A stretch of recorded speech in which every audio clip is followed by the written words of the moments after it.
Hello friends, I am C S Shantanu Bethe, your coach, और मैं आप सभी का स्वागत करता हूं कोड ऑन वेजेस की इस सीरीज में। पिछले एपिसोड में हमने मिनिमम वेजेस की बात की थी और वो सारे प्रोविजंस देख लिए थे। इसके अलावा इंट्रोडक्शंस भी हमने देख लिया है, इंपॉर्टेंट टर्म्स भी देख लिए।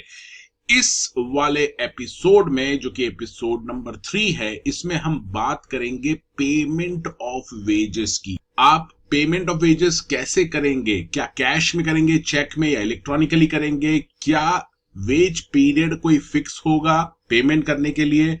और क्या कुछ डिडक्शंस आप कर सकते हैं वेजेस में से, या कोई फाइन लगा सकते हैं? ये सारी बातें आज के इस एपिसोड में हम देखने वाले हैं, एपिसोड नंबर 3 में। इसके अलावा भी मैंने बहुत सारे वीडियोस बना रखे हैं ऑन डिफरेंट सब्जेक्ट्स। वो सारे के सारे वीडियोस की लिंक मैंने इस वीडियो के डिस्क्रिप्शन में दे रखी है, तो जब भी आपको वक्त मिले वो भी आप चेक कर सकते हैं। तो चलिए अब देखते हैं हम episode number 3 on code on wages. चलिए अब हम बात करेंगे चैप्टर 3 की, जो है पेमेंट ऑफ वेजेस के ऊपर, यानी पेमेंट वेजेस का किस तरह से करना है एम्प्लॉयर को। ये सारे प्रोविजंस हम यहां पर देखेंगे। सबसे पहले बात करते हैं सेक्शन 15 की, जिसमें mode of payment of wages बताया गया है। देखिए, मोड ऑफ पेमेंट यानी जब कभी भी एम्प्लॉयर एम्प्लॉय को पे करेगा तो क्या वो कैश में कर सकता है, या फिर चेक में कर सकता है पेमेंट, या फिर इलेक्ट्रॉनिक मोड में कर सकता है। ये सारी बातें यहां पर की गई हैं। ये कहते हैं all wages shall be paid in current coin और करेंसी नोट, यानी कॉइन्स भी चलेंगे और करेंसी नोट्स भी चलेंगे, लेकिन करंट होना चाहिए। जो अभी प्रचलन में हो, जो बैंक नोट्स है, वो आपको यूज नहीं करना है। या फिर बाय चेक और by crediting the wages in the bank account, तो डायरेक्टली बैंक अकाउंट में भी आप उसकी क्रेडिट कर सकते हैं, चेक दे सकते हैं। या फिर बाय इलेक्ट्रॉनिक मोड, अब ये नया जमाना है, इलेक्ट्रॉनिक मोड के थ्रू भी आप पेमेंट कर सकते हैं वेजेस का। ये तो उसका मेन प्रोविजन हो गया है। लेकिन थोड़ा प्रोटेक्शन के लिए वर्कर्स के, इन्होंने कहा है कि अप्रोप्रिएट गवर्नमेंट अगर चाहे तो वो बाय नोटिफिकेशन ये कह सकती है किसी खास इंडस्ट्रियल या अदर एस्टेब्लिशमेंट के लिए, यानी सभी के लिए नहीं बोल रहे हैं यहां पर। अप्रोप्रिएट गवर्नमेंट किसी खास इंडस्ट्री या एस्टेब्लिशमेंट के लिए बोल सकती है कि यहां पर जो पेमेंट होगा वेजेस का, वो ओनली बाय चेक या फिर crediting the wages in bank account, यानी यहां पर लिमिट लगा सकती है अप्रोप्रिएट गवर्नमेंट कि ये जो पेमेंट होगा इस इंडस्ट्री एस्टेब्लिशमेंट में केवल चेक या बैंक अकाउंट के थ्रू ही होगा।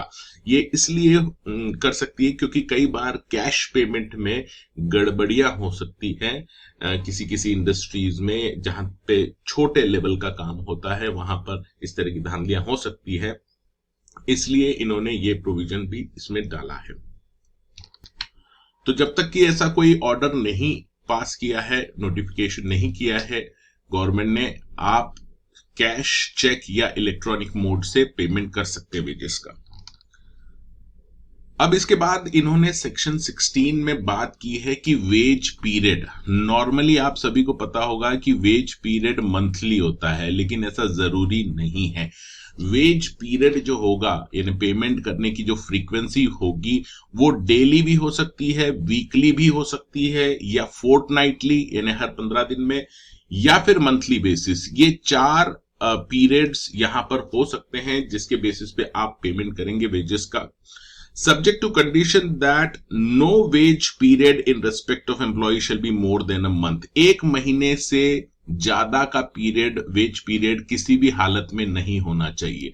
यानी 2 महीने या फिर आप क्वार्टरली पे करेंगे, ऐसा नहीं हो सकता। मैक्सिमम वेज पीरियड जो हो सकता है वो 1 महीने का हो सकता है। इसके बाद ये कहते हैं provided that different ways periods may be fix for different establishment.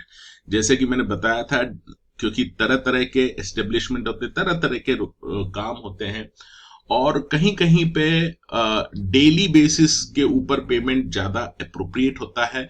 तो यहां पर गवर्नमेंट फिक्स कर सकती है कि भाई किसी किसी एस्टेब्लिशमेंट में जो वेज पीरियड होगा वो डेली बेसिस पे होगा, कहीं कहीं पे वो कह सकती है मंथली पे होगा, कहीं कहीं पे फोर्टनाइटली या फिर वीकली हो सकता है। तो ये गवर्नमेंट के पास पावर है कि वो फिक्स कर सकती है wage period for different establishment.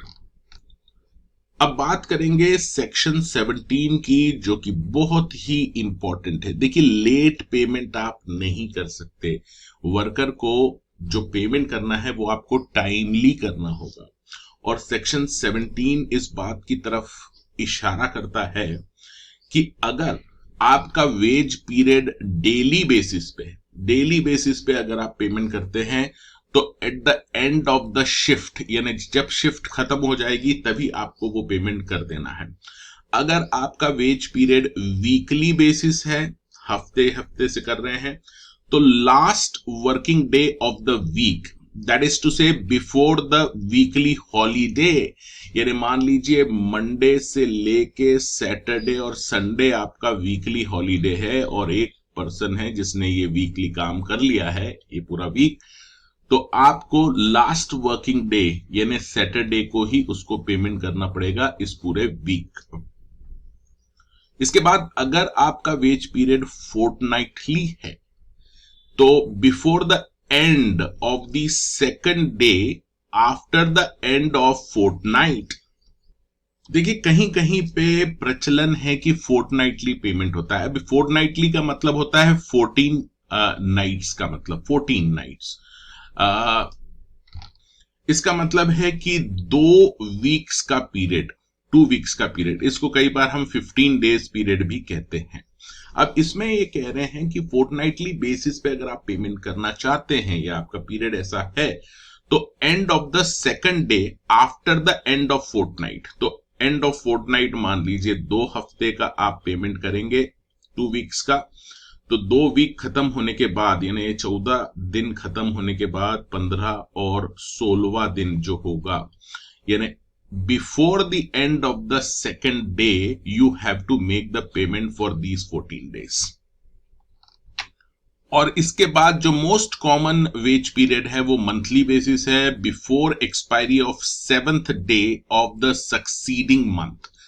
तो फॉर एग्जाम्पल ये आपका एक महीना है, मान लीजिए ये जनवरी का महीना है, ये पूरे महीने का जो आपको पेमेंट करना है ये फरवरी में यानी नेक्स्ट मंथ की जो 7th आएगी, 7th फेब, तब तक आपको ये कर देना है। Last day is the 7th of the succeeding month. अब देखिए एक बहुत ही इंपॉर्टेंट प्रोविजन यहां पर सब सेक्शन 2 में दिया है। कई बार किसी एम्प्लॉय को रिमूव कर दिया जाता है, डिसमिस कर दिया जाता है, रिट्रेंच कर दिया जाता है, या फिर वो रिजाइन कर देता है, तो उसको उसके जो पेमेंट रहते हैं, ड्यू रहते हैं, उसके लिए बहुत लटकाया जाता है। तो यहां पर इन्होंने क्लियर कर दिया है कि अगर कोई एम्प्लॉय आपने रिमूव किया है, डिसमिस किया है, रिट्रेंच, रिजाइन किया है उसने, या किसी भी कारण से अब वो एम्प्लॉयमेंट में नहीं है, तो ऐसे केस में उसको जो पेमेंट करना होगा उसके ड्यूज का, वेजेस का, with in 2 working days of his removal, dismissal, retrenchment और एज द केस में बी ऑफ हिज रेजिग्नेशन। यानी जब भी कोई एम्प्लॉय छोड़ के जा रहा है एम्प्लॉयमेंट को, तो महज 2 वर्किंग डेज के अंदर, 2 वर्किंग डेज के अंदर ही आपको उसका जो अमाउंट है वो सेटल करना होगा। बहुत इंपॉर्टेंट प्रोविजन है, इसको आप सभी को याद रखना है।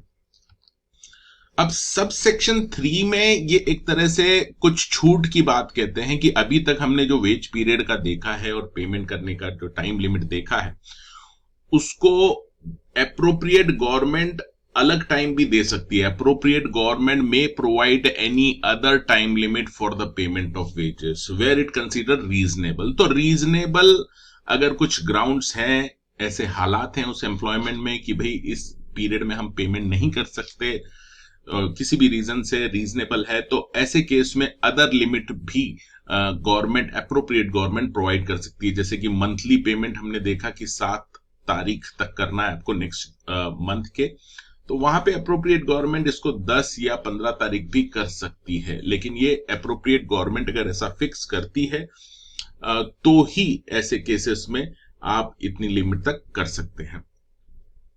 इसके बाद ये कहते हैं कि nothing contained in subsection 1 and 2 shall affect any time limit for payment of wages provided under any other law।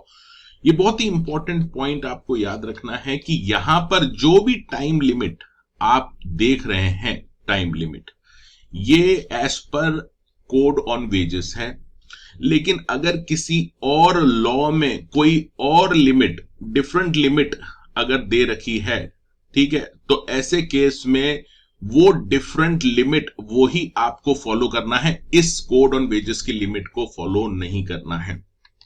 यानी पेमेंट ऑफ वेजेस की जो टाइम लिमिट है उसको लेकर अगर दो एक्ट्स में कॉन्फ्लिक्ट होता है, एक कोड ऑन वेजेस जो बोल रहा है और दूसरा कोई दूसरा अदर लॉ है वो कोई और लिमिट बता रहा है, तो ऐसे में ये जो क्लैश हो रहा है यहां पर अदर लॉ में जो लिमिट बताई है, टाइम लिमिट बताई है पेमेंट की, वो ही आपको फॉलो करना है।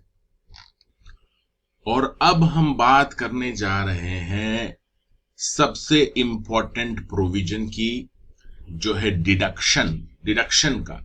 यानी आपका वेजेस है मान लीजिए 30,000 रुपए पर मंथ, और इसमें से एम्प्लॉयर डिडक्ट करता जाता है कुछ न कुछ अमाउंट किसी न किसी कारण से, तो ये जो डिडक्शन करता है वो कहां तक जायज है, ये पूरा का पूरा सेक्शन 18 में बताया गया है कि कौन कौन से डिडक्शन है जो एम्प्लॉयर कर सकता है और ऐसे कौन कौन से डिडक्शन है जो एम्प्लॉयर नहीं कर सकता। तो सबसे पहले सबसेक्शन 1 ये क्लियर कर देता है कि एम्प्लॉयर कुछ भी डिडक्ट नहीं करेगा वेजेस में से। No deduction should be made from the wages of the employee. उसके बाद एक्सेप्शन दिया है, except those are authorised under this code. यानी इस कोड में जो अलाउड डिडक्शन है उसके अलावा आप कुछ भी डिडक्शन नहीं कर सकते एम्प्लॉय के वेजेस में से। अब यहां पर एक एक्सप्लेनेशन भी दे रखा है, ये भी जरा ध्यान से समझ लीजिए कि डिडक्शन का मतलब यहां पे इन्होंने क्लियर कर दिया है कि any payment made by employee to employer और his agent shall be deemed to be deduction from his wages. देखिए ये बहुत ही गंदी माल प्रैक्टिस मैं बोलूंगा कि ये होती है। किसी ऑर्गेनाइजेशन में किसी एम्प्लॉय को जब रखा जाता है और उसे बोला जाता है कि भाई आपका ये पेमेंट है 30,000 और आपको लेकिन हर महीने यहां पर 8,000 रुपए डोनेट करने पड़ेंगे, एम्प्लॉयर को वापस देने हैं, या फिर वो एम्प्लॉयर कहता है कि इसमें से 8,000 आपको इस फला फला एजेंट को देने पड़ेंगे।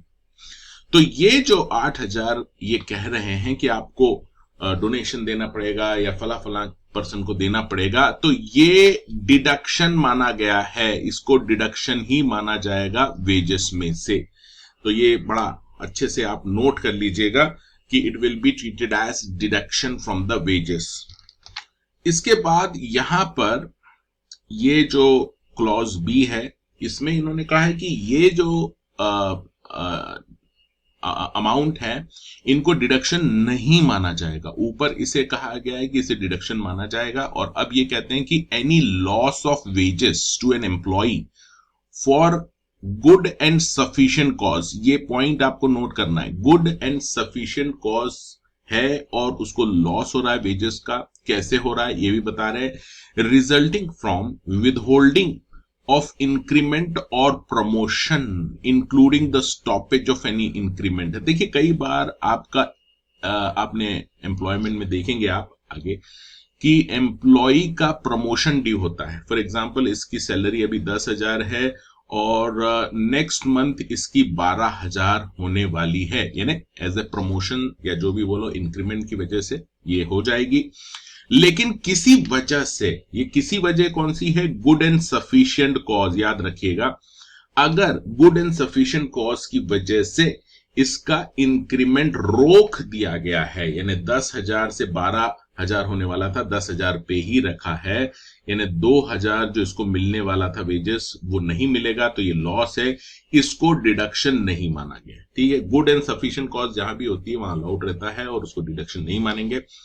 इसी तरह से reduction to a lower post और टाइम स्केल, ये 10,000 इसे मिल रहे थे, लेकिन इसका रिडक्शन कर दिया है, मान लीजिए 9,000 रुपए कर दिया है, इसका लोअर पोस्ट पे लेके गए हैं या टाइम स्केल उसका कम कर दिया है, जैसा भी है, और इससे भी इसको अगर कुछ वेजेस का नुकसान हो रहा है तो इसे भी डिडक्शन नहीं माना गया है।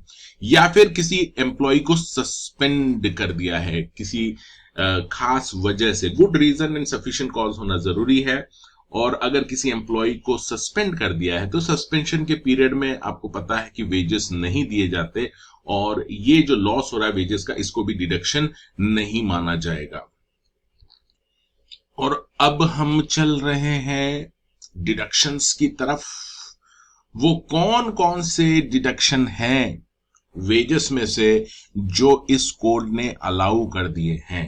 ठीक है, तो यहां पर सबसेक्शन 2 इसके बारे में कहता है कि ओनली फॉलोइंग पर्पसेस के लिए आप डिडक्शंस कर सकते हैं। इसको आप अच्छे से नोट कर लीजिएगा, ठीक है, बहुत इंपॉर्टेंट है। सबसे पहला, फाइन इम्पोज्ड ऑन हिम, अगर किसी तरह का फाइन इम्पोज किया गया है एम्प्लॉय के ऊपर तो वो आप डिडक्ट कर सकते हैं। इसके बाद दूसरा डिडक्शन ये कहते हैं deduction for his absence from duty. अरे भाई, एम्प्लॉय है, उसका काम है काम करना, लेकिन वो अगर गैर हाजिर रहे, एब्सेंट रहे ड्यूटी पे से, तो ऐसे केस में भी आप उसके वेजेस में से डिडक्ट कर सकते हैं अमाउंट। इसके बाद तीसरा है डिडक्शन फॉर डैमेजेस टू और loss of goods expressly entrusted to the employee for custody for loss of money for which he is required to account where such damages or loss directly attributable to his neglect or default। ये बहुत ही common तरह का deduction है। एक cashier है, आपने देखा होगा कैशियर कैश जो पूरा कलेक्ट करता है, उससे अगर कुछ गड़बड़ हो जाती है हिसाब में उसके नेग्लिजेंस की वजह से, तो उसकी सैलरी में से वो अमाउंट काटा जा सकता है। इसी तरह से किसी एम्प्लॉय को आपने कुछ गुड्स वगैरह दे दिए हैं और उसकी वजह से वो गुड्स का लॉस होता है, तो ऐसे केस में भी एम्प्लॉय की सैलरी में से वो डिडक्ट किया जा सकता है। इसके बाद ये कहते हैं deduction for house accommodation supplied by employer or appropriate government or housing board, whatever may be the case। यानी आपको 100 बात की एक बात ये याद रखनी है कि अगर कोई एम्प्लॉय है और उसको आपने हाउसिंग अकोमोडेशन दे दिया है, ठीक है, तो वो जो हाउसिंग अकोमोडेशन है उसका भी अमाउंट आप डिडक्ट कर सकते हैं वेजेस में से।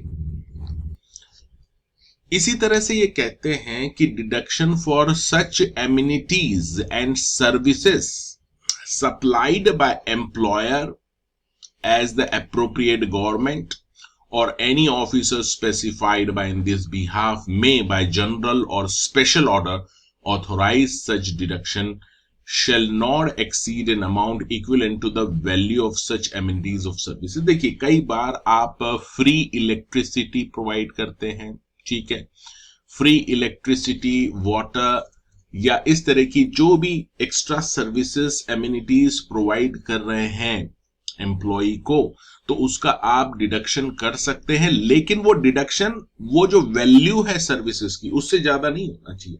जैसे आप इलेक्ट्रिसिटी प्रोवाइड कर रहे हैं मान लीजिए 300 रुपए की और आप डिडक्शन कर रहे हैं 500 रुपए का, ऐसा नहीं हो सकता। जितनी वैल्यू है वहां तक का आप डिडक्शन कर सकते हैं, उससे कम भी कर सकते हैं। जैसे 300 रुपए की इलेक्ट्रिसिटी है और आप 100 रुपए ही चार्ज कर, लेकिन ये जो वैल्यू है उससे ज्यादा डिडक्शन अलाउड नहीं है। अब यहां पर बहुत ही इंपॉर्टेंट एक्सप्लेनेशन दिया है इन्होंने। ये कह रहे हैं कि for the purpose of this clause the expression services does not include supply of tools and raw material required for the purpose of employment. अभी देखिए, अगर आप किसी एम्प्लॉय को जिसको कि लैपटॉप जरूरी है काम करने के लिए और आपने वो लैपटॉप दिया है, तो ये जो लैपटॉप दिया इसके लिए आप पेमेंट डिडक्ट नहीं कर सकते, क्योंकि वो तो उसके बिना काम ही नहीं कर सकता। इसी तरह से अगर कोई इंजीनियर है जिसको साइट पे जाके कुछ रिपेयर करना है, काम करना है, और उसको साथ में रॉ मटेरियल दिया गया है कि वो ये काम कर सके ठीक से, तो ये जो रॉ मटेरियल है इसको भी आप ये नहीं कह सकते कि हमने ये मटेरियल इससे दिया है और हम इसका डिडक्शन करेंगे, नहीं, ये तो सर्विसेज के लिए, तो उसको परफॉर्म करने के लिए है, अपने एम्प्लॉयमेंट में जो सर्विसेज दे रहा है, तो इसके लिए किसी तरह का डिडक्शन नहीं किया जा सकता। इसके बाद ये कहते हैं, जरा ध्यान से देखिएगा इसको, ये डिडक्शन फॉर रिकवरी है, ठीक है ना, deduction for recovery of advances. अगर किसी एम्प्लॉय को एम्प्लॉयर ने जरूरत के समय कुछ एडवांस दे दिया था, मान लीजिए 50,000 रुपए एडवांस दे दिया था, उसे जरूरत थी, और अब ये जो एडवांस दिया था एम्प्लॉयर ने, ये रिकवर कर सकता है by way of deduction from the wages.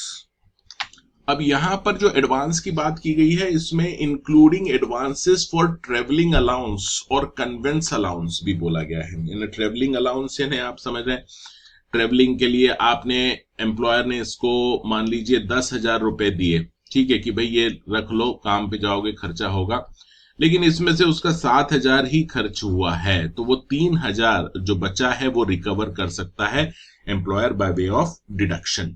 साथ में इंटरेस्ट अगर उसके ऊपर कुछ ड्यू है तो वो भी रिकवर कर सकता है बाय वे ऑफ डिडक्शन। इसके बाद एडवांसेस के बाद ये कहते हैं loans made from any fund constituted for the welfare of labour as the may B.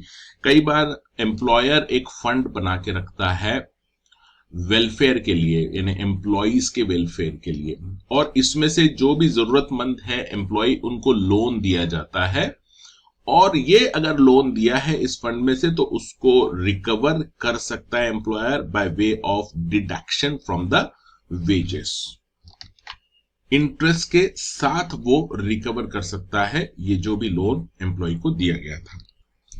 इसी तरह से recovery of loan granted for house building और अदर पर्पसेज, जो भी अप्रूव किए गए हैं अप्रोप्रिएट गवर्नमेंट ने कि भाई इसके लिए आप लोन दे सकते हैं एम्प्लॉइज को, और अगर आपने लोन दिया है, एम्प्लॉयर ने डायरेक्ट लोन दिया है एम्प्लॉय को for these purpose, house building और अदर पर्पस, तो ऐसे केस में भी ये रिकवर किया जा सकता है by way of deduction along with the interest.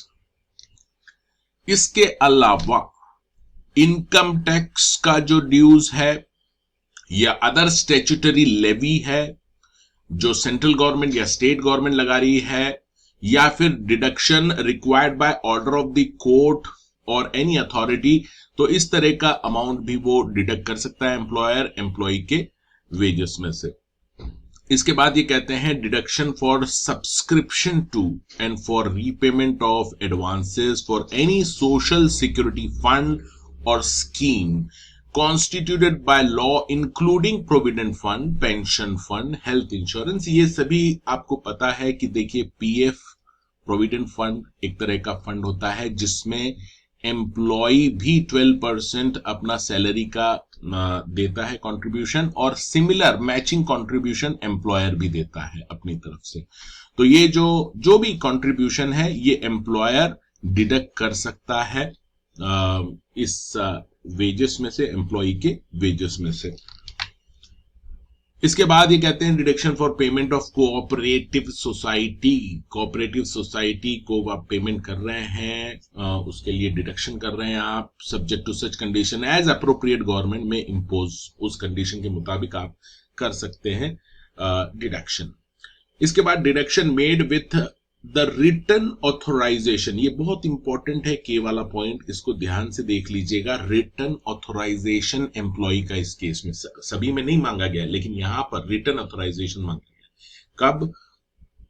Payment of fees और contribution payable to trade union. अगर ये ट्रेड यूनियन का कोई हिस्सा है और यहां पर एम्प्लॉयर के पास ये रिस्पॉन्सिबिलिटी है कि वो डिडक्ट करे fees and contribution from the employee, तो यहां पर सबसे पहले रिटन ऑथोराइजेशन एम्प्लॉयर को लेना पड़ेगा इस फीस और कंट्रीब्यूशन को डिडक्ट करने के लिए। उसके बाद ही वो डिडक्ट कर सकता है फॉर एनी फीस और contribution which is payable as a membership of any trade union. अब ये 3 डिडक्शंस जो है ना, ये रेलवे से जुड़े हुए हैं, रेलवे एडमिनिस्ट्रेशन से। अब आप बोलेंगे सर रेलवे एडमिनिस्ट्रेशन कहाँ आ गया यहाँ पर? स्पेसिफिकली कुछ धांधलियां होती हैं जब कभी भी रेलवे के थ्रू आप कुछ ट्रांजैक्शंस कर रहे हैं, तो उसको ध्यान में रखते हुए इन्होंने ये प्रोविजंस डाले हैं। तो कोई भी मैन्युफैक्चरिंग यूनिट है, आपने देखा होगा ट्रेडिंग है, उनका रेलवे से काफी कुछ सामान आता जाता है, और ये फिर जो सामान रहता है ये हजारों लाखों करोड़ों रुपए का होता है। तो यहाँ पर 3 क्लॉजेस इन्होंने डाली है रेलवे एडमिनिस्ट्रेशन को लेके। इसको आप अच्छे से समझ लीजिए, क्यों डाली है वो भी समझ में आ जाएगा आपको। Deduction for recovery of losses sustained by railway administration. अच्छा, क्यों हो रहा है? रेलवे एडमिनिस्ट्रेशन को लॉस क्यों हो रहा है? On account of acceptance bye employee of counterfeit और बेस कॉइन और म्यूटिलेटेड और फोर्ज करेंसी नोट्स। देखिए, कई बार एम्प्लॉई बेईमान भी हो सकता है, बेईमानी भी कर सकता है। ये जाली नोट है किसी आदमी के पास, कहीं नहीं चल रहे हैं, ये एम्प्लॉई यहां पे कहता है कि भाई इधर दे दो, मैं चला देता हूं। नहीं, अगर ऐसा कोई काउंटरफीट नोट्स, कॉइन्स, म्यूटिलेटेड या फोर्ज करेंसी नोट्स इस तरह के ये एम्प्लॉई लेता है किसी भी पार्टी से, और अगर रेलवे एडमिनिस्ट्रेशन को नुकसान होता है, तो इस एम्प्लॉई में से वो अमाउंट डिडक्ट किया जा सकता है जो भी नुकसान हुआ है। इसी तरह से deduction for recovery of loss sustained by the railway on account of failure of the employee to invoice, to bill, to collect और account for the appropriate charges due to railway administration. अब ये employee ने यहां पर माल भाड़ा यहां पर recover करना था, लेकिन वो रिकवर ही नहीं किया है। क्यों नहीं किया है? क्योंकि इसने इनवॉइस ही नहीं बनाई है इस पार्टी के लिए।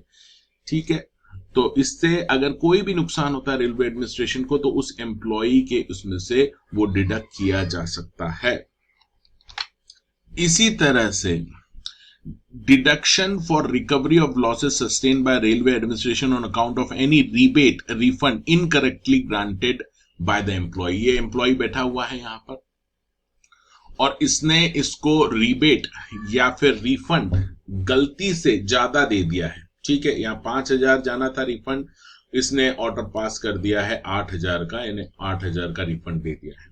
तो ये जो 3,000 का एक्सेस दिया गया है, ये लॉस है रेलवे एडमिनिस्ट्रेशन को, और ये लॉस रिकवर किया जा सकता है इस एम्प्लॉय की सैलरी में से। इसके अलावा एक और लास्ट डिडक्शन है जो एम्प्लॉयर कर सकता है वेजेस में से, वो है any deduction for the contribution to prime minister national relief fund और to such other fund as central government में बाय नोटिफिकेशन स्पेसिफाई। तो कई बार सेंट्रल गवर्नमेंट इस तरह के फंड बनाती है और जिसमें कि आप कंट्रीब्यूशन कर सकते हैं, लेकिन अगर आप एम्प्लॉय के वेजेस में से ये कंट्रीब्यूशन डिडक्ट करना चाहते हैं तो रिटर्न ऑथराइजेशन लगेगा एम्प्लॉय का, उसके बाद ही आप ये डिडक्शन कर सकते हैं for contribution to prime minister national relief fund या इसी तरह के दूसरे फंड के लिए।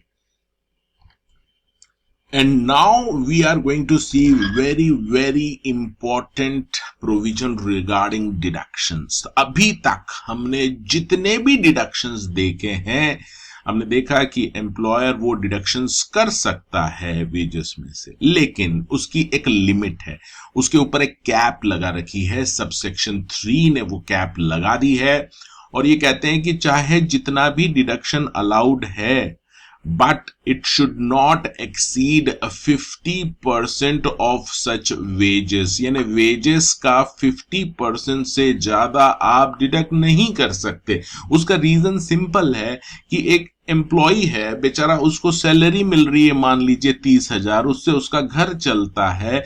अगर आप एक ही बार में इतने सारे डिडक्शन लगा के सारा ही डिडक्ट कर देंगे तो वो खाएगा क्या? तो ऐसे में यहां पर थोड़ा सा प्रोटेक्शन दिया है एम्प्लॉइज को कि ये जो डिडक्शन है ये मैक्सिमम 50% ऑफ वेजेस हो सकते हैं, इससे ज्यादा नहीं हो सकते। और अगर बाय चांस किसी एम्प्लॉयर ने 50% से ज्यादा, फॉर एग्जाम्पल यहां पर 30,000 इसका वेजेस है और 15,000 तक का डिडक्शन हो सकता है, किसी ने 20,000 तक का डिडक्शन कर लिया है, अब गवर्नमेंट वहां बैठी तो नहीं है उसको कैच करने के लिए, अगर कर लिया है मान लीजिए, तो ये जो एक्सेस डिडक्शन उसने किया है वेजेस का वो रिकवर किया जा सकता है in such manner as may be prescribed. और ये जो प्रिस्क्रिप्शन है ये रूल में हम आगे देखेंगे। तो ठीक है, 50% तक के वेजेस में से 50% तक का मैक्सिमम आप डिडक्शन कर सकते हैं।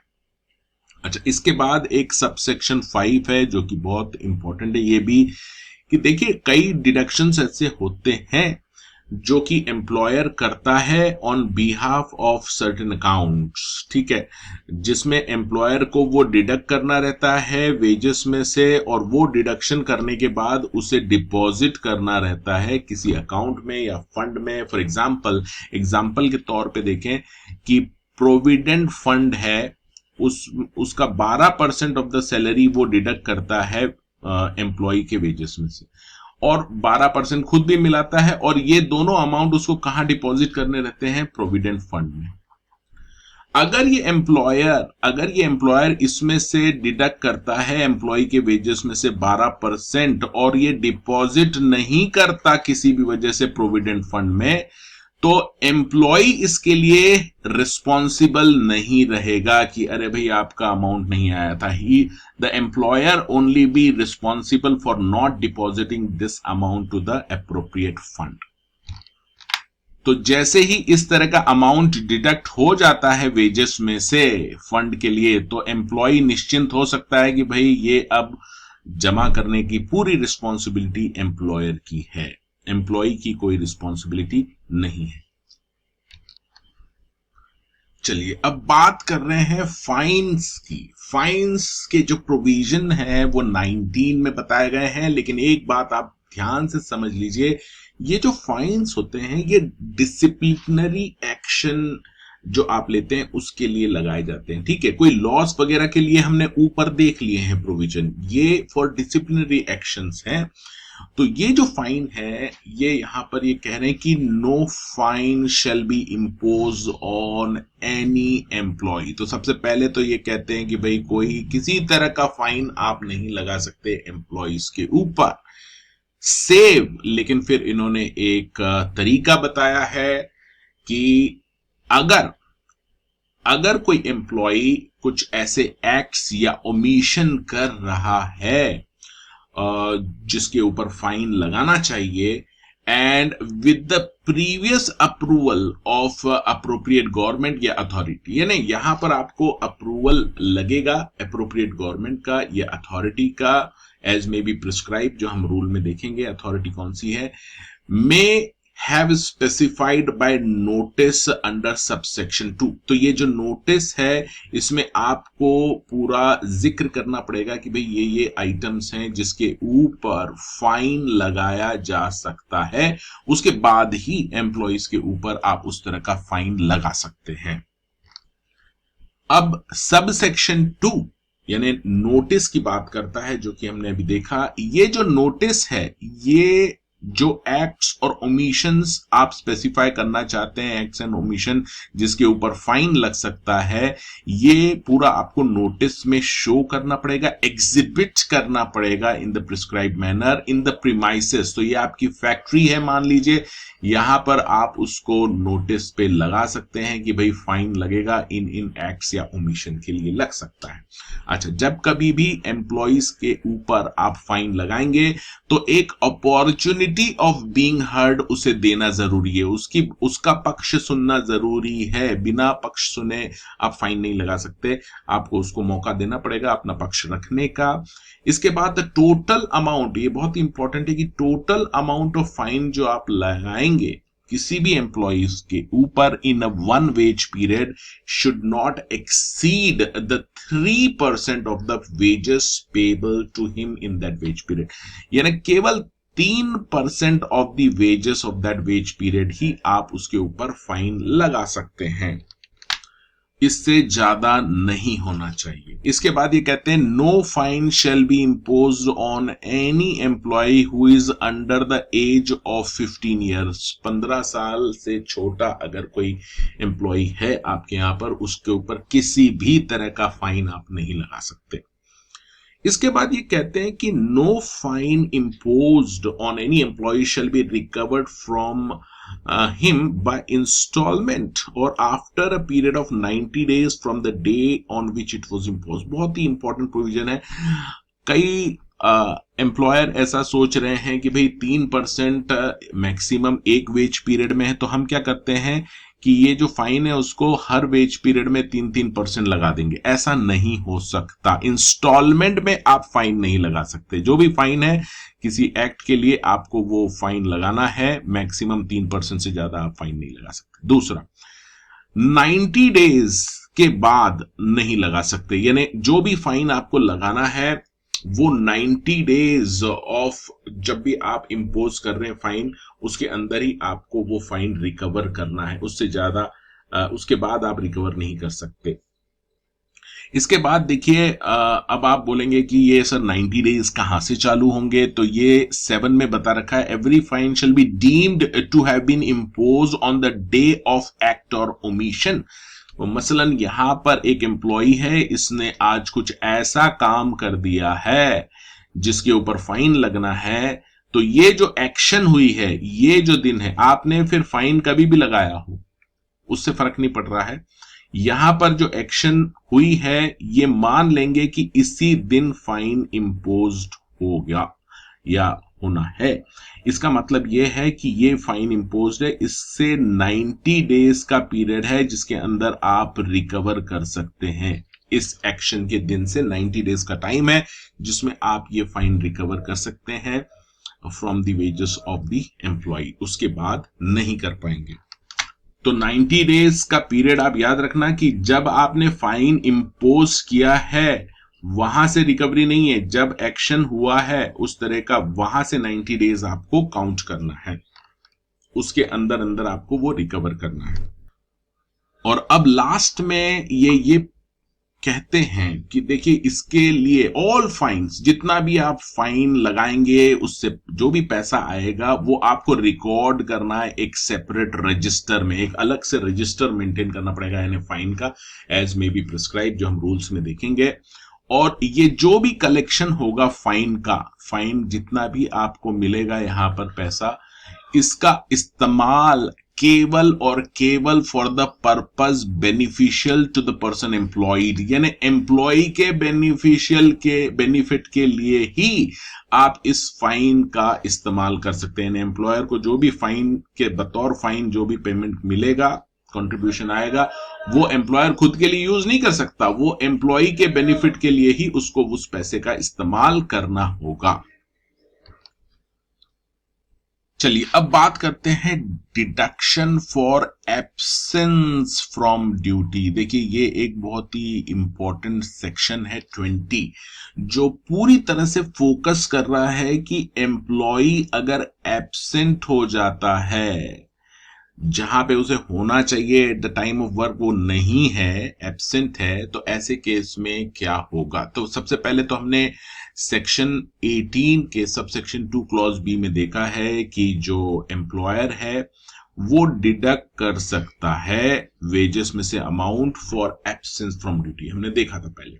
अब इसको उसने डिटेल में एक्ट में बताया गया है कि ये जो एब्सेंस है इसका मतलब होल या any part of the period, यानी अगर ये मान लीजिए आपका 8 घंटे का जॉब है, 8 आवर्स का, तो एब्सेंस हो सकता है वो पूरा 8 घंटे एब्सेंट रहा हो, या इवन अगर वो 3 घंटे भी एब्सेंट है तो उसे एब्सेंट माना जाएगा उस पीरियड के लिए। ठीक है, ये तो हो गया एब्सेंट का मतलब। अच्छा, एब्सेंट का इन्होंने एब्सेंस का एक्सप्लेनेशन भी दे रखा है, उसमें ये कहते हैं कि एब्सेंट का मतलब फिजिकली एब्सेंट है ऐसा जरूरी नहीं है। अगर कोई एम्प्लॉय आता है और वो स्टे इन स्ट्राइक कर रहा है, इसका मतलब कि 3 घंटे वो काम ही नहीं करेगा, रिफ्यूज कर दिया उसने काम करने से, तो ये जो रिफ्यूजल है काम करने से, इसको भी एब्सेंट ही माना गया है यहां पर। ठीक है, अब आगे चलते हैं। ये कहते हैं कि भाई अगर कोई एम्प्लॉई एब्सेंट है, काम पे से एब्सेंट है, तो आप उसके वेजेस में से डिडक्शन कर सकते हैं अमाउंट टू प्रोपोर्शन। यानी प्रोपोर्शन का मतलब मान लीजिए 26,000 किसी की सैलरी है, ठीक है, पर मंथ सैलरी है, 26 दिन काम करना पड़ता है, बाकी छुट्टियां मान लो, और 26,000 इसकी सैलरी है, और अगर वो मान लीजिए 2 दिन एब्सेंट है, 2 days एब्सेंट है, ये एब्सेंट कैसे, विदाउट नोटिस, ठीक है ना, ये लीव वाला चक्कर नहीं है, ये विदाउट नोटिस वो एब्सेंट है। ये बहुत ही बड़ा एक तरह से सेटबैक रहता है एम्प्लॉयर के लिए, क्योंकि उसका पूरा प्रोडक्शन अफेक्ट हो सकता है या इस तरह से। तो विदाउट नोटिस वो 2 दिन अगर एब्सेंट है तो प्रोपोर्शनेट डिडक्शन हो सकता है। ध्यान से सुनिएगा, प्रोपोर्शनेट, इससे ज्यादा नहीं हो सकता। जैसे 26 दिन का महीना है, उसका 26,000 मिलता है, तो 2 दिन का मैक्सिमम आप 2,000 रुपए डिडक्ट कर सकते हैं इस केस में। ये एग्जांपल दिया है मैंने। यानी जो प्रोपोर्शन रहेगा डिडक्शन का, वो उस वेज पीरियड में जिसमें कि वो एब्सेंट है उससे ज्यादा प्रोपोर्शन में आप डिडक्ट नहीं कर सकते, पहली बात। लेकिन इसके बाद एक बहुत ही इंपॉर्टेंट प्रोविजन यहां पर इन्होंने प्रोविजन दिया है।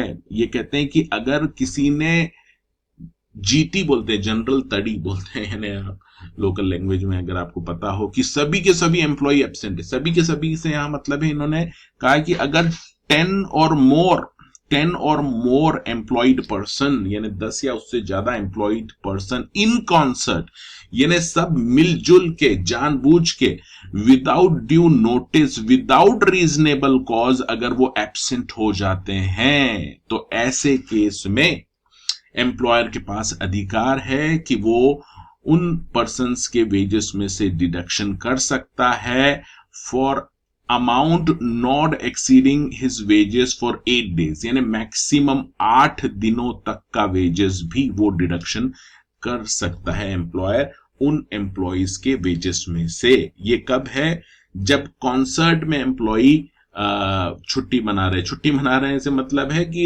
एब्सेंट हो रहे हैं 10 या उससे ज्यादा, ये इंपॉर्टेंट है, या as may be prescribed in the rules में हम अलग से इसके प्रोविजंस देखेंगे।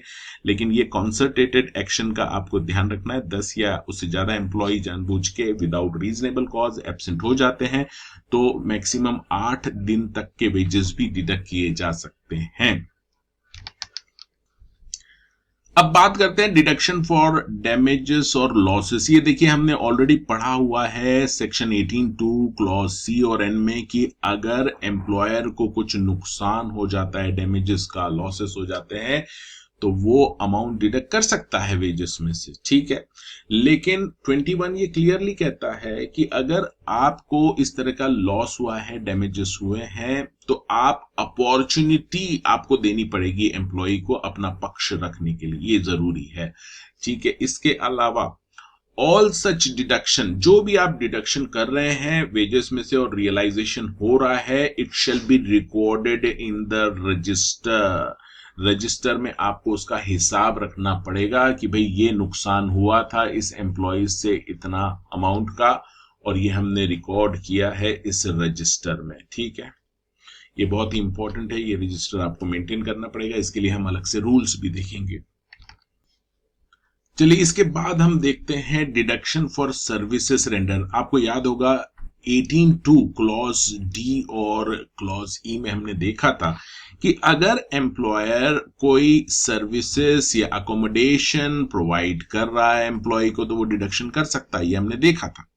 लेकिन सेक्शन 22 में कुछ कंडीशंस बताई हैं कि ये कंडीशन फुलफिल होती है तो ही आप डिडक्शन कर सकते हैं। सबसे पहला तो आप कोई जबरदस्ती नहीं कर सकते कि भाई ये सर्विसेज लो और हम इतना डिडक्ट करेंगे। ये यहां पर ये क्लियरली कहते हैं कि अगर हाउस अकोमोडेशन दिया है या सर्विसेज दी है, आपने एमिनिटीज दी हैं, तो it should be accepted by the employee. Employee अगर उसे एक्सेप्ट कर रहा है उस सर्विसेज को, एमिनिटीज को, उस अकोमोडेशन को, उसका एक्सेप्टेंस जरूरी है। तो आप पहले तो लिख लीजिए, टर्म्स ऑफ एम्प्लॉयमेंट में आप वो डाल सकते हैं कि हाँ भाई ये एम्प्लॉय एक्सेप्ट कर रहा है कि he is going to receive these services.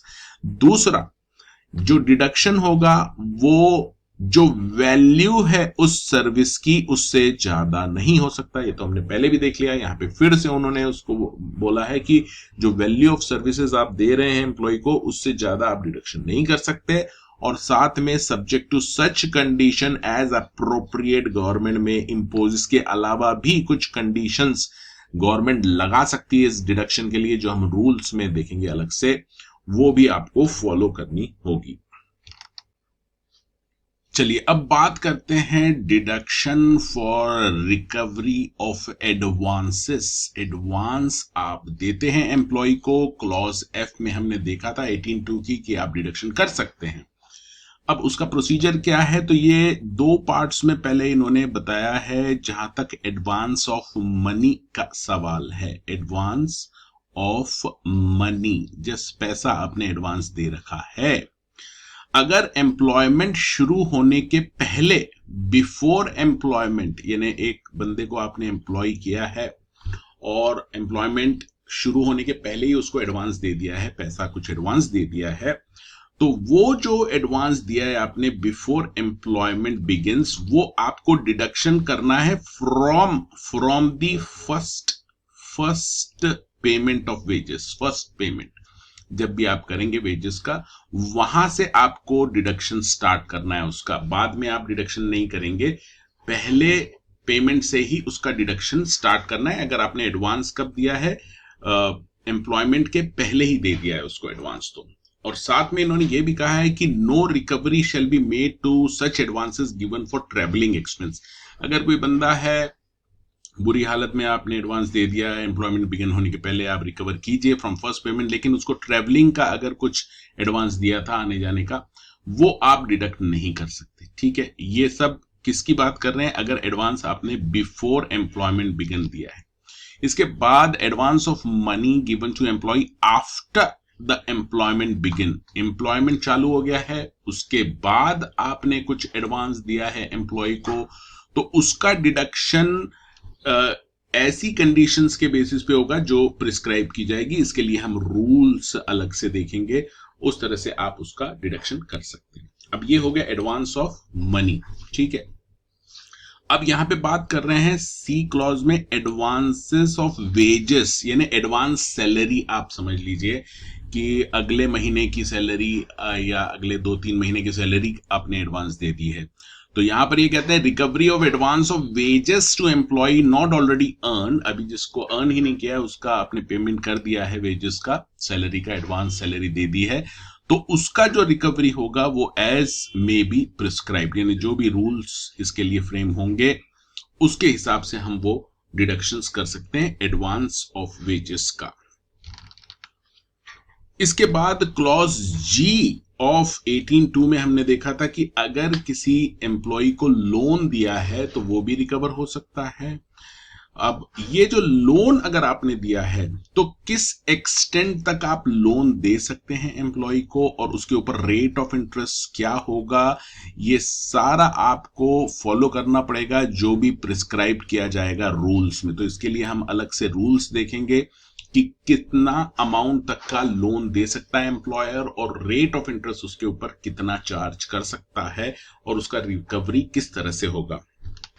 एक प्रैक्टिकल जो बात है उसको आप समझ लीजिए। यहां पर अगर आपने कुछ पेमेंट किया है एम्प्लॉय को पेमेंट किया है, उसको आप दो तरीके से पेमेंट कर सकते हैं। एक तो आप बोल सकते हैं कि भाई एडवांस सैलरी हमने दे दी है आपको, तो अगर एडवांस सैलरी है तो सेक्शन 23 से गवर्न होगा, लेकिन ये अमाउंट को अगर आप बतौर लोन दे रहे हैं तो वो सेक्शन 24 से गवर्न होगा। ठीक है, अमाउंट तो अमाउंट है, आपने किस तरह से उसको दिया है, एडवांस की फॉर्म में या लोन की फॉर्म में, उसके हिसाब से वो डिडक्शंस रेगुलेट होंगे।